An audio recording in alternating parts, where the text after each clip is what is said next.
Welcome. हम article chapter को समझ रहे थे। पिछली 2 पीडीएफ में हमने बहुत सारी बातों को समझा है।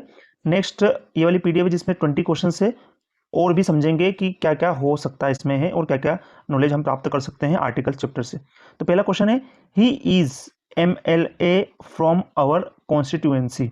सेंटेंस आपको ये नहीं भी पढ़ते आता हो, नहीं भी उसका मतलब इंग्लिश में समझ में आते हो, आप साउंड पढ़िए।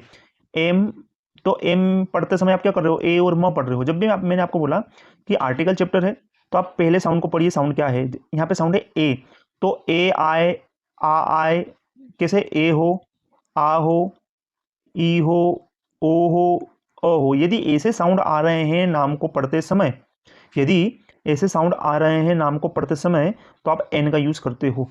इसलिए एम पढ़ते समय MLA, तो ए साउंड आ रहा है इसलिए यहाँ पे एन का यूज होगा। इस बात को आपको ध्यान रखना है। क्लियर।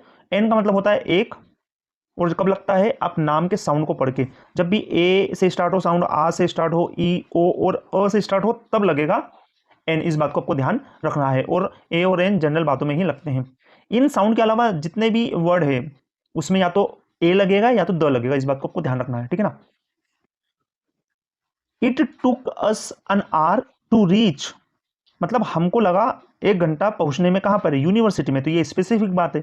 स्पेसिफिक बात तब होगी तो आप द के साथ में जाओगे डायरेक्टली। इस बात को आपको ध्यान रखना है। स्पेसिफिक बात नहीं होती तो आप यहां पर ए के साथ में जाते, लेकिन स्पेसिफिक बात है तो द के साथ में आप जाओगे। एन के साथ में नहीं जा सकते, उसका कारण आपने देख लिया कि साउंड यू हो रहा है। यू साउंड के साथ में एन नहीं लगता है। आप या तो ए लगाओगे या तो द लगाओगे, लेकिन यहाँ स्पेसिफिक बात है इसलिए द के साथ में आप जाओगे। She aspires to become IPS officer. अब जैसे समझिए कि सेंटेंस का मतलब नहीं समझ में आ रहा है कि क्या बोलना चाह रहा है, लेकिन आप देखिए IPS ऑफिसर, तो आ से साउंड आ रहा है। आई, तो जब आई बोलते हो तो स्टार्टिंग साउंड क्या होता है, आई, तो आ का साउंड आ रहा है, तो ए, आ, ई, ओ, अ। ऐसे साउंड आएंगे तो आप डायरेक्टली अन के साथ में आप जाओगे। और यहाँ पे यदि ऑफिसर के साथ में भी जाते हो, क्योंकि ऑफिसर कौन है, IPS ऑफिसर है, मतलब उसका पद भी उसके साथ में ही होगा ना। ऑफिसर अलग और IPS अलग थोड़ी होगा। IPS ऑफिसर एक ही व्यक्ति हुआ ना, तो हमको पूरे को पढ़ना पड़ेगा और उसके हिसाब से पहला आई पढ़ना पड़ेगा। तो आई में आ का साउंड आ रहा है इसलिए अन के साथ में आप जाओगे। We had to wait for hour at the station. यहाँ पे आवर आ रहा है, आवर, तो आ से साउंड आ रहा है ना, तो आ से साउंड आएगा तो वापस आप एन के साथ में जाओगे।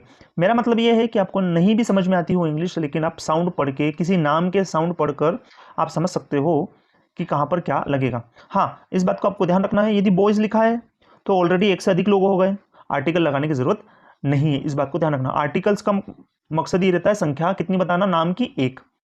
तो जितने भी संख्या एक है तभी लगता है ये, ठीक है ना। ए और एन, द लग सकता है, ठीक है ना, लेकिन ए और एन तो सिंगल नाम के साथ में लगेगा, ठीक है ना। Pacific ocean is the largest ocean on earth. अब पैसिफिक ओशियन जो है ये नाम है ना, किसी जगह का, तो वो ऑल दुनिया में एक ही है, तो एक ही है मतलब स्पेसिफिक हो गया। स्पेसिफिक हो गया इसका मतलब आप द के साथ में जाओगे। Clear. Next, do you know man who won the award. क्या तुम जानते हो एक ऐसे व्यक्ति को जिसने अवार्ड जीता है। तो जिसने जीता है मतलब स्पेसिफिक बात है, हम नॉर्मल बात नहीं कर रहे हैं, हम पर्सनल बात कर रहे हैं, किसी ने अवार्ड जीता है उसकी बात कर रहे हैं। तो मैन के पहले आप द के साथ में जाओगे, क्योंकि बात क्या हो रही है, स्पेसिफिक हो रही है, जनरल बात नहीं है। नेक्स्ट देखो, he is European scientist. You का साउंड आ रहा है, साइंटिस्ट कौन सा है, यूरोपियन। तो साइंटिस्ट अलग और यूरोपियन अलग, ऐसा नहीं होगा।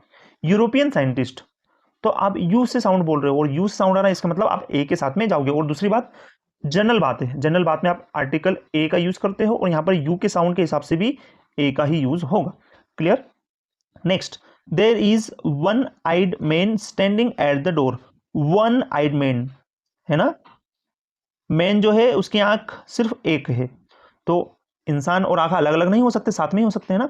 तो आप समझिए कि वो का साउंड आ रहा है, वन में वो का साउंड आ रहा है, तो वो के हिसाब से क्या आएगा, ए आएगा। इस बात को आपको क्लियर करना है। यहाँ पर मैन के हिसाब से भी लग सकता है आर्टिकल, लेकिन वन आइड मैन का मतलब क्या होता है कि जो व्यक्ति है वो, उसकी ही आंखों की बात हो रही है, तो आंख की बात अलग होगी और इंसान की बात अलग होगी, ऐसा नहीं होगा, ठीक है ना। इसलिए वो को हमने पढ़ा यहाँ से और वो के हिसाब से ए आएगा, ठीक है।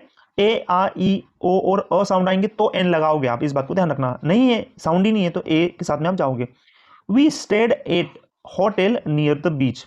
होटल, तो हो, ह का साउंड आ रहा है तो आप ए के साथ में जाओगे। इस बात को आपको ध्यान रखना है। क्लियर। हाँ, अब आपको लगेगा सर द क्यों नहीं आया, द इसलिए नहीं आया क्योंकि होटल को एक ही बार मेंशन किया गया। जब पहली बार मेंशन करते हैं तो आप आर्टिकल ए और एन के साथ में जाते हो, जब रिपीट में मेंशन करते हैं तो आप द के साथ में जाते हो।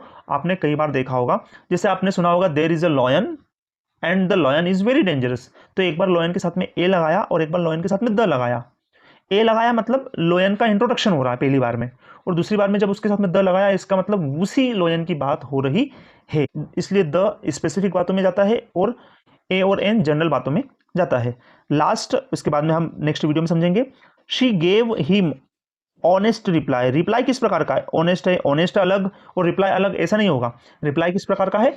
ऑनेस्ट है। तो हम यहाँ से पढ़ना स्टार्ट करेंगे। ऑनेस्ट, तो ओ का साउंड आ रहा है, तो ओ का साउंड आएगा, मतलब हम ए ई आ ओ अ ये वाली साउंड में फिक्स बैठते हैं, इसका मतलब एन के साथ में हम जाएंगे, इसलिए यहाँ पे आएगा एन। तो ये आर्टिकल का एक और हमने कंप्लीट समझा। और भी पीडीएफ है और भी क्वेश्चंस हैं जिससे आपको और प्रैक्टिस हो जाएगी। कुल मिला के प्रैक्टिस सेट है, आपको बहुत सारी कंफ्यूजन आपकी दूर हो जाएगी। मिलते हैं नेक्स्ट वीडियो में। आप जरूर शेयर कर दीजिए जिसको भी आर्टिकल नहीं समझ में आता हो, ठीक है। और कंप्लीट वीडियो को देखिए जिससे क्लियर होगा, थोड़े से वीडियो देखने से कोई क्लियर नहीं होता। शेयर कर देना और लाइक कर देना वीडियो को, सब्सक्राइब करना यदि आप नए हो तो, क्योंकि नोटिफिकेशन आते रहेंगे आपके पास में। Bye for now.